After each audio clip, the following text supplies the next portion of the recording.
आज हम रचना पढ़ेंगे स्त्री शिक्षा के विरोधी कुतर्कों का खंडन। लिखा है महावीर प्रसाद द्विवेदी जी ने।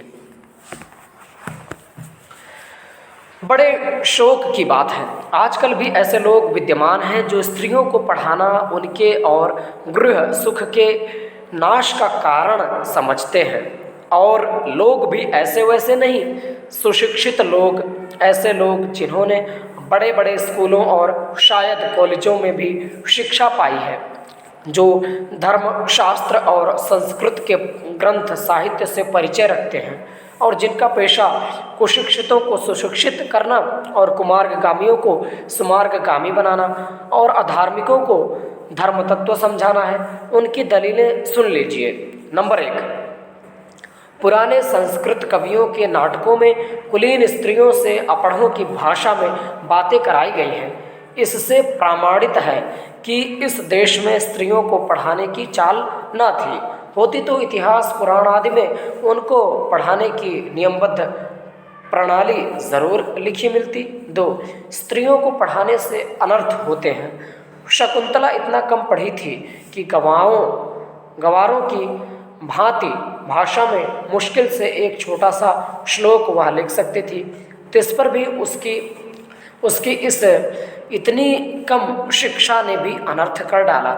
शकुंतला ने जो कटुवाक्य दुष्यंत को कहे वह इस पढ़ाई का ही दुष्परिणाम था। 3, जिस भाषा में शकुंतला ने श्लोक रचा था वह अपढ़ों की भाषा थी, अतएव नागरिकों की भाषा की बात तो दूर रही, अपढ़ गवारों की भाषा पढ़ाना स्त्रियों को बर्बाद करना है।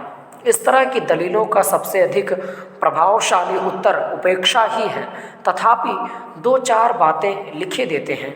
नाटकों में स्त्रियों का प्राकृत बोलना उनके अपढ़ होने का प्रमाण नहीं, अधिक से अधिक इतना ही कहा जा सकता है कि वे संस्कृत न बोल सकती थी। संस्कृत न बोल सकना न अपढ़ होने का सबूत है और न गंवार होने का।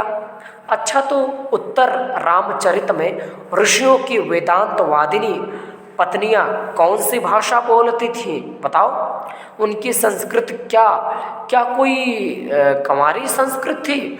भवभूति और कालिदास आदि के नाटक जिस जमाने के हैं उस जमाने में शिक्षितों का समस्त समुदाय संस्कृत ही बोलता था। इसका प्रमाण पहले कोई दे ले, तब प्राकृत बोलने वाली स्त्रियों को अपढ़ बताने का साहस करे। इसका क्या सबूत कि उस ज़माने में बोलचाल की भाषा प्राकृत ना थी? सबूत तो प्राकृत के चलन के ही मिलते हैं। प्राकृत यदि उस समय की प्रचलित भाषा ना होती तो बौद्धों तथा जैनों के हजारों ग्रंथ उसमें क्यों लिखे जाते और भगवान शाक्य मुनि तथा उनके चेले प्राकृत ही में क्यों धर्मोपदेश देते? बौद्धों के त्रिपिटक ग्रंथ की रचना प्राकृत में किए जाने का एकमात्र कारण यही है कि उस जमाने में प्राकृत ही सर्वसाधारण की भाषा थी। अतएव प्राकृत बोलना और लिखना अपढ़ और अशिक्षित होने का चिन्ह नहीं।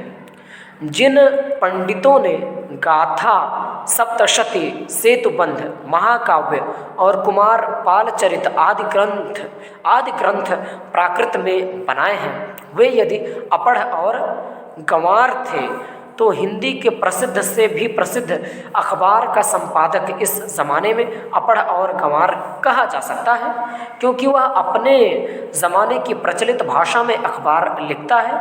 हिंदी, बांग्ला आदि भाषाएं आजकल की प्राकृत हैं। शौरसेनी, मागधी, महाराष्ट्री और पाली आदि भाषाएं उस ज़माने की थीं।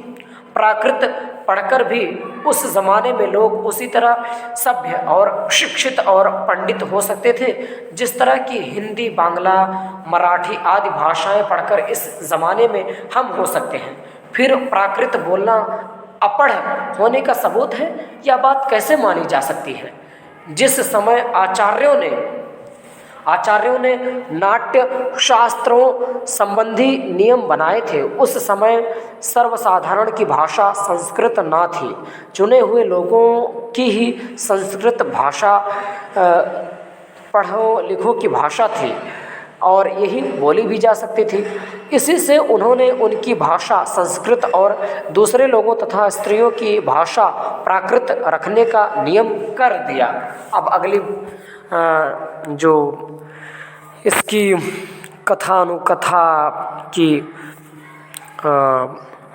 नियमावली है उसको हम देखेंगे कि निबंध किस प्रकार से और आगे बढ़ रही है, तो इसको नेक्स्ट वीडियो में हम देखेंगे।